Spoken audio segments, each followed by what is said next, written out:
দূরপাল্লার বাস থামিয়ে চাঁদাবাজির প্রতিবাদে মহাসড়ক অবরোধ। চাঁপাইনবাবগঞ্জ রাজশাহী মহাসড়ক অবরোধ করে বিক্ষোভ করেছে বাস মালিক ও শ্রমিকরা। দূরপাল্লার বাস থামিয়ে চাঁদা আদায়ের অভিযোগ তুলে ঢাকা কোচ মাস্টার বহুমুখী সমবায় সমিতি লিমিটেডের ডাকে এ অবরোধ পালন করে তারা।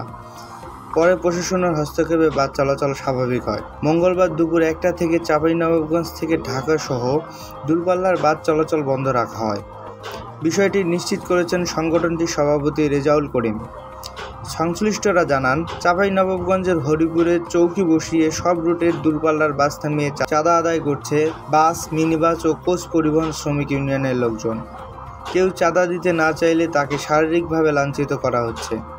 সোমবার দিবাগত রাতে একতা পরিবহনের সুপারভাইজার মোহাম্মদ রাজীব ইসলামকে মারধর করে 35,000 টাকা ছিনিয়ে নেয়। এ ঘটনায় থানায় 8 জনের নামে অভিযোগ হয়।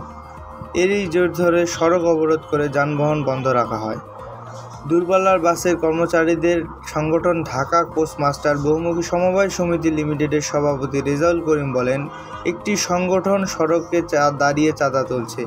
এরই প্রতিবাদে আমরা ঢাকা সহ দূরপাল্লা বাস চলাচল বন্ধ ঘোষণা করছিলাম। স্থানীয় প্রশাসনের আশ্বাসে অবরোধ তুলে নেওয়া হয়েছে।